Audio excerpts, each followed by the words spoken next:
Josh, Sarah, the U.S. Department of Homeland Security notified 21 states that they may have been the target of a hacking operation by the Russians. Now, Tennessee was not one of those states, but as election officials and voters tell me today, hacking is not the only threat to a fair election this season.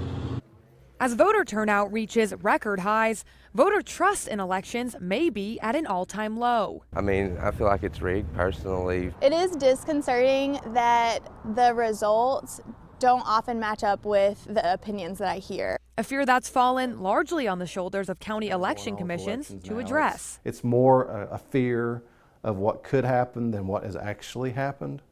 But at the same time, we as election officials take our job seriously. Upgrades in voting technology have brought more instant results, but some say at a risk. With that, we've brought out different risks and vulnerabilities with these devices.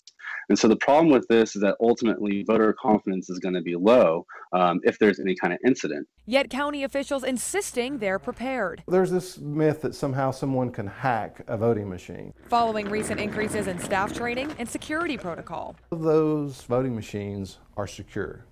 They have seals on them. They don't leave the premises or the confines of the election office or election officials who have been sworn under oath. Officials say the answer is not going back to paper ballots. That paper is not as secure as that voting machine. It's not possible. You can lock them up, but it's still a piece of paper.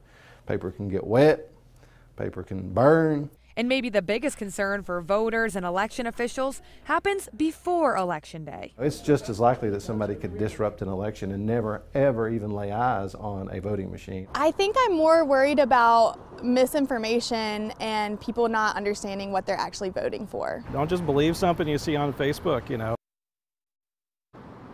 And that election administrator says that the deliberate spread of misinformation is really as big of a threat to the trust and faith in democracy as any. But parsing through what information is true, false, or meant to mislead is really up to the individual voter. For now, live in Johnson City, Jackie DeFusco, News Channel 11 in your corner.